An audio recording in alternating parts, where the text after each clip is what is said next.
Hello नमस्कार सुप्रभात मेरे शेर शेर न्यू स्टडी पॉइंट टू गौरव सर में आप सभी का स्वागत है। प्यारे साथियों, अपनी संविधान की बढ़ती हुई श्रृंखला के अंदर आज हम बात करेंगे नियंत्रक एवं महालेखा परीक्षक के बारे में।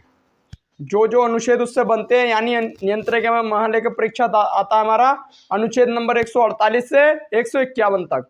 इसी के बारे में हम बात करेंगे। कल हमने बात कर ली थी सुप्रीम कोर्ट के बारे में, जो हमारा आता है अनुच्छेद नंबर 124 में। 124, 25, 26, 27, 28, 29, 30 ऐसे ऐसे जैसे जैसे अनुच्छेद आए हम आगे आगे बढ़े। और हमने बात की थी कल अनुच्छेद नंबर 146 की। और 146 में मैंने आपको बताया था कि जो उच्च न्यायालय है, यानी जो उच्चतम न्यायालय यानी सर्वोच्च न्यायालय, उसके अंदर जो भी भर्तियां होती हैं वो मुख्य न्यायाधीश द्वारा संचालित की जाती हैं। इसके बारे में बताया कहाँ? अनुच्छेद नंबर 146 में। आइए बढ़ते हैं, अब अपने अगले अनुच्छेद को देखते हैं, अनुच्छेद नंबर 148 को। तो प्यारे साथियों, एक बार सभी को शेयर कर दें, और जो भी मेरा प्यारा भाई बहन जो भी चैनल पर नया है, एक बार चैनल को सब्सक्राइब कर दें। और चलते हैं अपनी क्लास की तरफ, और एक बार लाइक कर दें। आइए उससे पहले देखते हैं चार चांद को। चार चांद में हमें बताया कि अगर कोई आपके लिए गड्ढा खोदता है, मेरी इस वाले पॉइंट को आप ध्यान से सुने, क्योंकि आज की मोटिवेशन शायरी एक बहुत ही मज़ेदार होने वाली है। तो इसमें बताया है कि अगर आपके लिए कोई गड्ढा खोदता है, तो आप ये ना सोचें कि उसने आपको गिराने के लिए वो गड्ढा खोदा है, जबकि आप ये सोचें कि वो चाहता है कि आप एक छलांग और लगाएं। यानी मेरी बात समझ में आ ही गई होगी कि अगर कोई आपके लिए चाहता है कि वह आपके लिए गड्ढा खोद रहा है, तो आप अपने आप में ये माने कि वो गड्ढा खोद रहा है हमें एक छलांग लगाने के लिए, यानी वो चाहता है कि एक छलांग और मारे ये।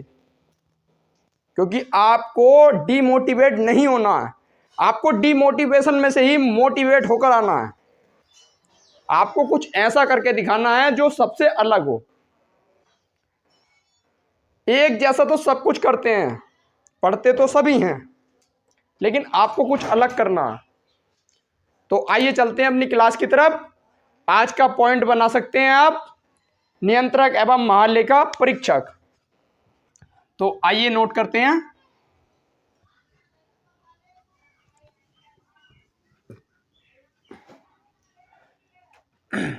तो हमारा पॉइंट चल रहा था भाग नंबर 5,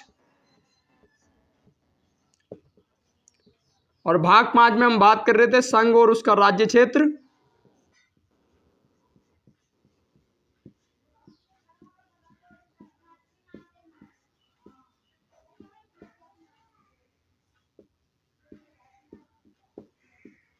संघ और उसका राज्य क्षेत्र, इसके बारे में हम बात कर रहे थे। और इसमें हमने पॉइंट पढ़ लेते हैं, कौन कौन से तो पॉइंट पढ़ लेते हैं इसके अंदर। हम पहुंच गए थे सुप्रीम कोर्ट कर, और आज हम पढ़ेंगे नियंत्रक एवं महालेखा परीक्षक। तो आप अपना अनुच्छेद डालने, अनुच्छेद नंबर 148 यानी 148 में आता है नियंत्रक एवं महालेखा परीक्षक। नियंत्रक एवं महालेखा परीक्षक।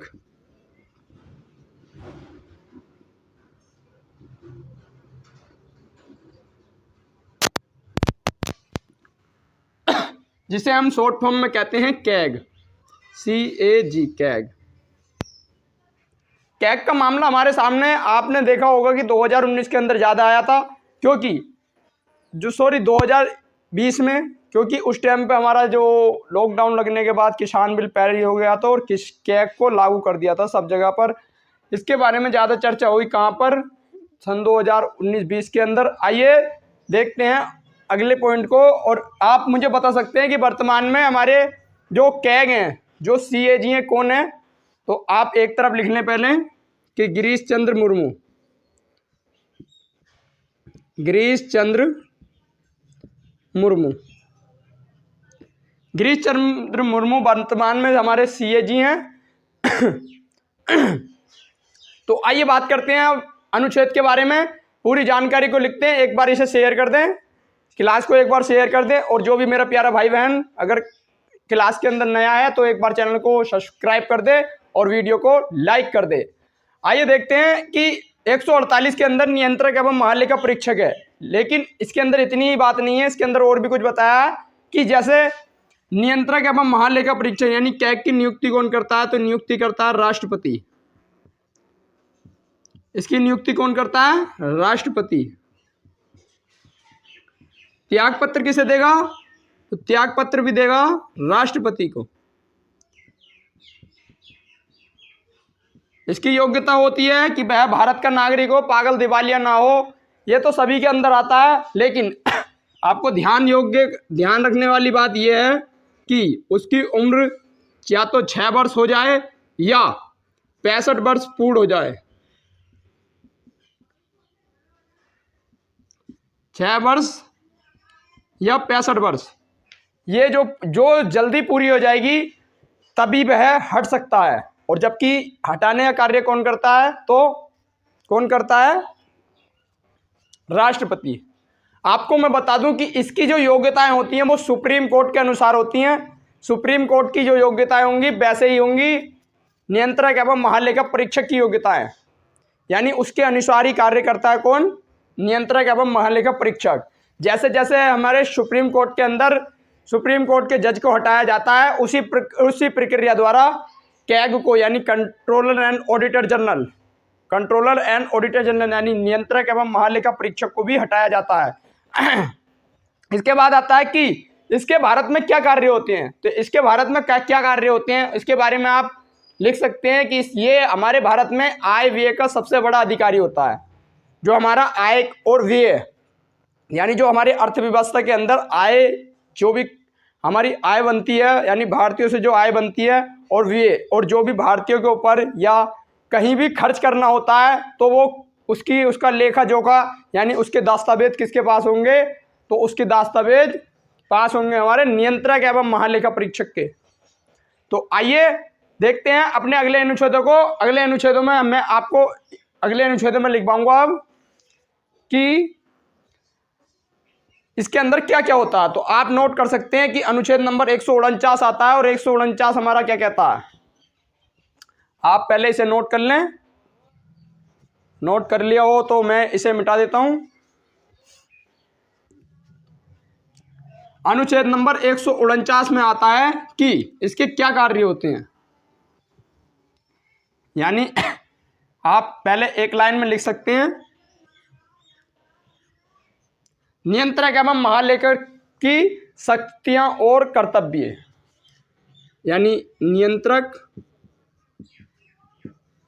एवं महालेखा परीक्षक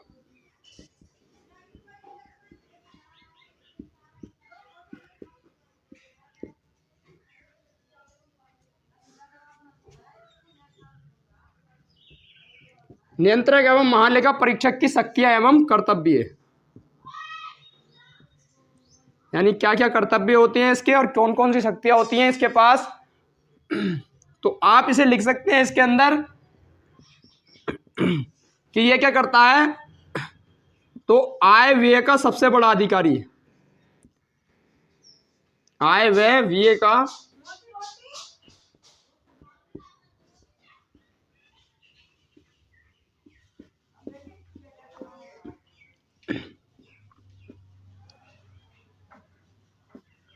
आय व्यय का सबसे बड़ा अधिकारी होता है कौन? नियंत्रक एवं महालेखा परीक्षक।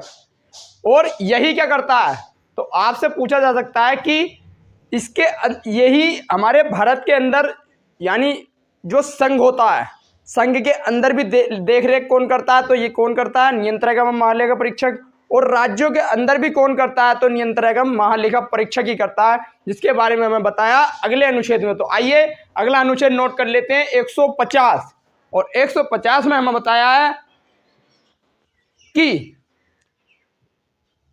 आप नोट कर सकते हैं इसे,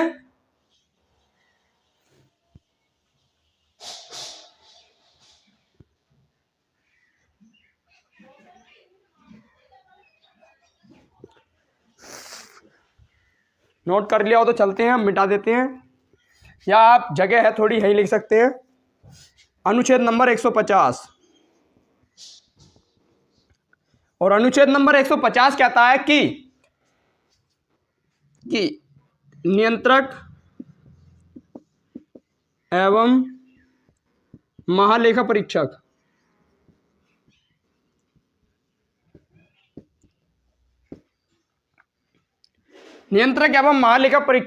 ये क्या करेगा? तो नियंत्रक एवं महालेखा परीक्षक संघ एवं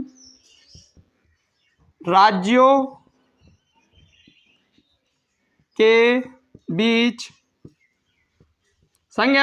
के बीच जो लेखा होता है, लेखे का प्रारूप तैयार करता है।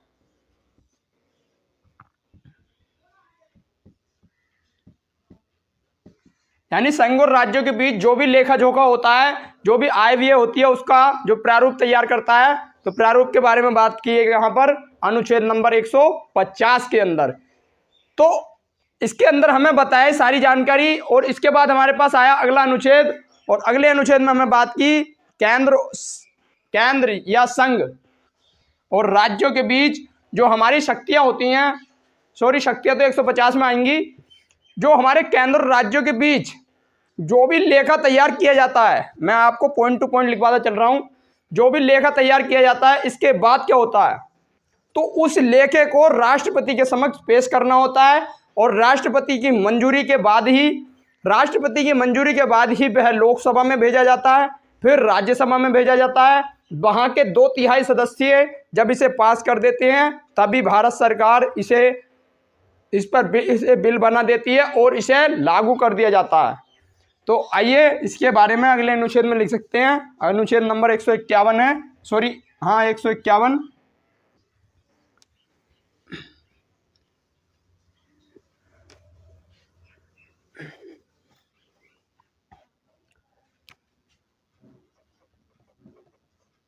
अनुच्छेद नंबर 151।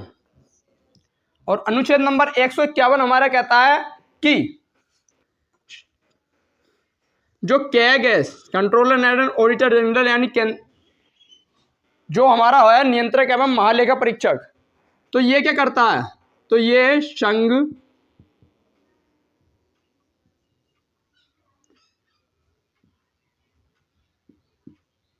संघ में और राज्यों में क्या क्या करता है? तो संघ में यह है राष्ट्रपति को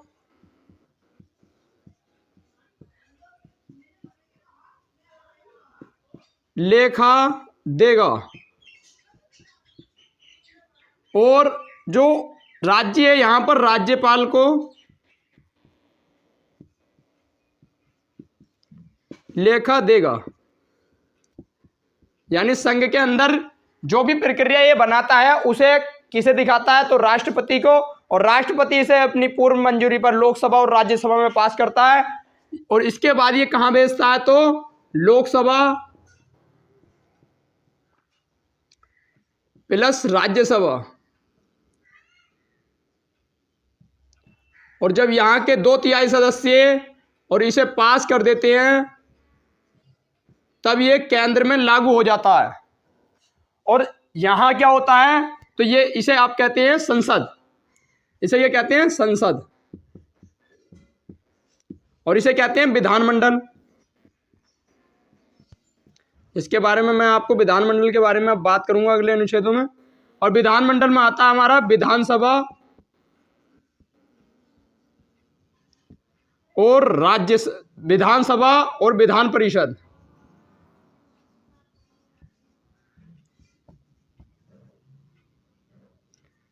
कोई कमेंट करके बताएगा कि ये हमारे कौन से एक्ट के द्वारा हमारे भारत में शामिल हुई?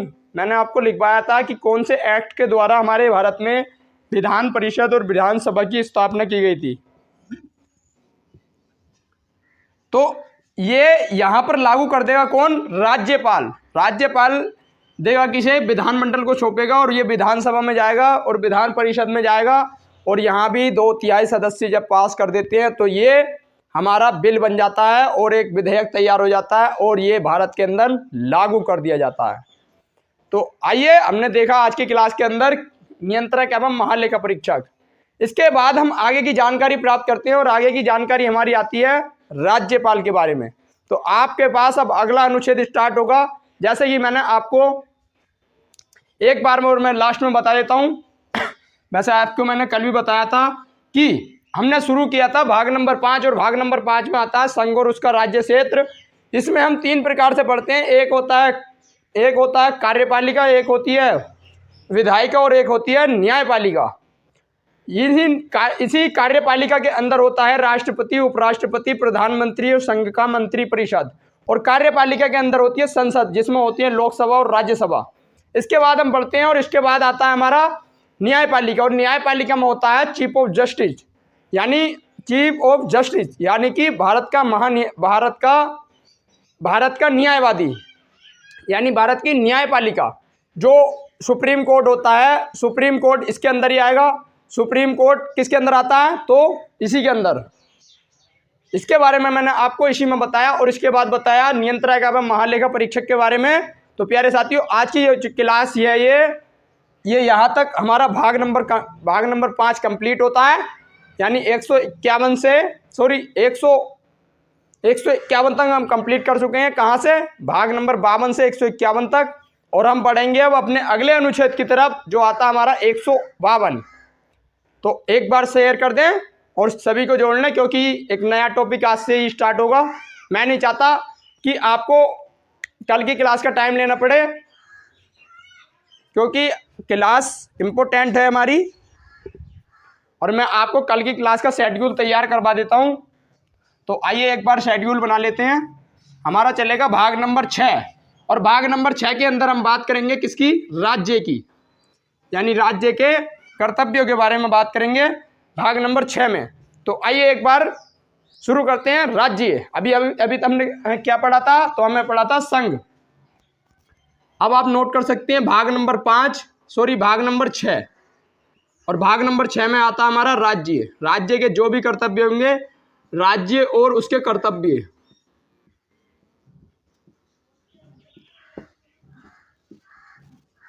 राज्य के जो भी कर्तव्य होंगे वो आएंगे इसके अंदर। और ये हमारा कहां से कहां तक है? तो ये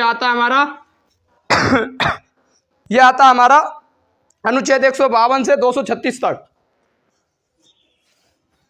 अनुच्छेद 152 से, क्योंकि 151 तक की हम बात कर चुके हैं, और ये आता है 236 तक। और इसके अंदर भी हम ऐसे ही पढ़ेंगे जैसे हम अभी पढ़ के आए हैं। किसके अंदर? एक दूसरे से रिलेट करते हुए पढ़ेंगे, जैसे हम पढ़ते आए हैं भाग 5 के अंदर।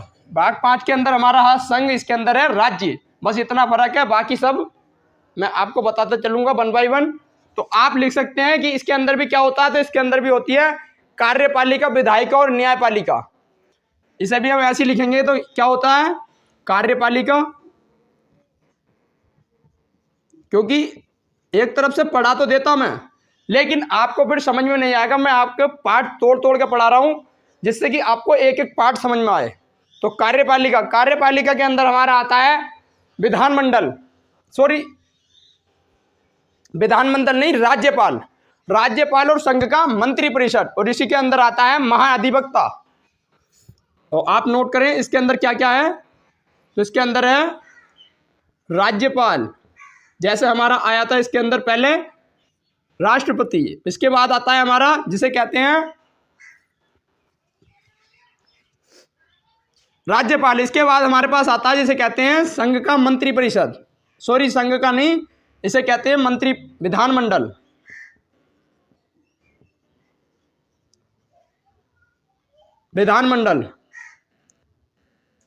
और इसके अंदर क्या क्या होता है? तो विधानमंडल नहीं आएगा यहाँ पर आएगी मंत्री परिषद ही आएगी, लेकिन राज्य की मंत्री परिषद आएगी। विधानमंडल तो हमारा इसके अंदर आएगा। एक आती है कार्यपालिका, एक होती है विधायिका और एक होती है न्यायपालिका।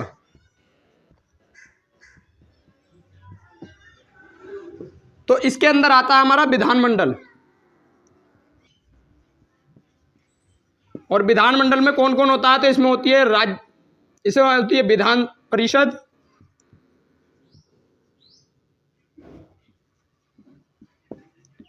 और विधानसभा।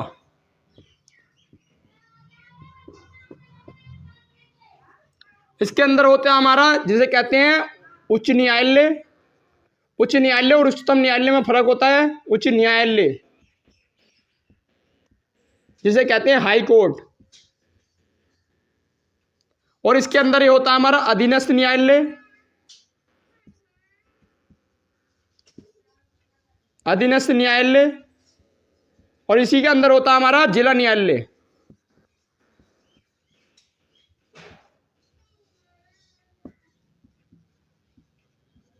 इसी के बारे में हम बात करेंगे। और इसके अंदर आता है हमारा राज्य का मंत्रिमंडल।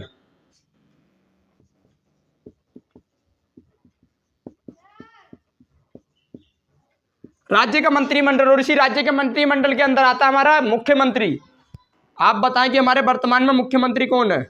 बहुत ही आसान क्वेश्चन है। तो वर्तमान में हमारे मुख्यमंत्री हैं योगी आदित्यनाथ जी। तो इसके बारे में हम पढ़ेंगे 1 बाय 1। कार्यपालिका ये है, और विधायिका ये है, और न्यायपालिका ये है। इसका आप बॉक्स तैयार कर लें। हम इसी तरह से लेके चलेंगे अपने टॉपिक को, इसी तरह से लेके चलेंगे। पहले हम कार्यपालिका को पढ़ेंगे। इसके अंदर आता है राज्यपाल, और राज्यपाल की हम जानकारी प्राप्त करेंगे कल से। तो आज की क्लास में आप खाली एक पॉइंट लिख सकते हैं कि अनुच्छेद नंबर 152 में क्या है। तो 152 में है राज्यों की परिभाषा। राज्यों की परिभाषा, यह अनुच्छेद हमें भारत के संविधान में कई जगह देखने को मिलेगा परिभाषा के तौर पर।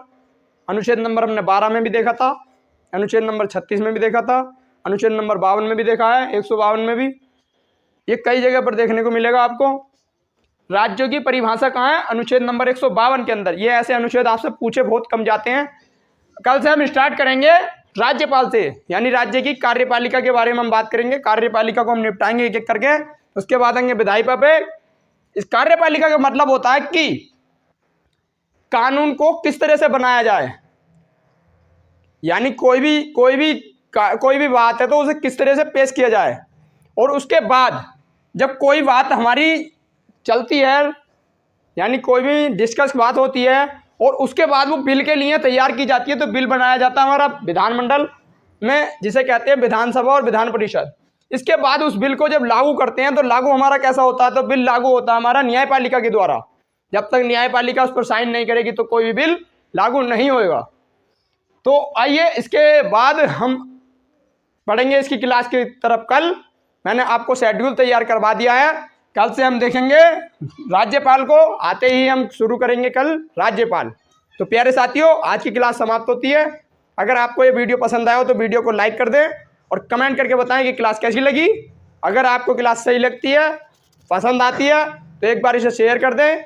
और जो भी मेरा प्यारा भाई बहन अगर चैनल पर नया है तो चैनल को सब्सक्राइब कर दें। आइए चलते हैं अब अंत में वही, खुश रहें, मस्त रहें, अपने अन्नदाता अपने गुरुजनों का सम्मान करें। चलते हैं। जय हिंद, जय भारत।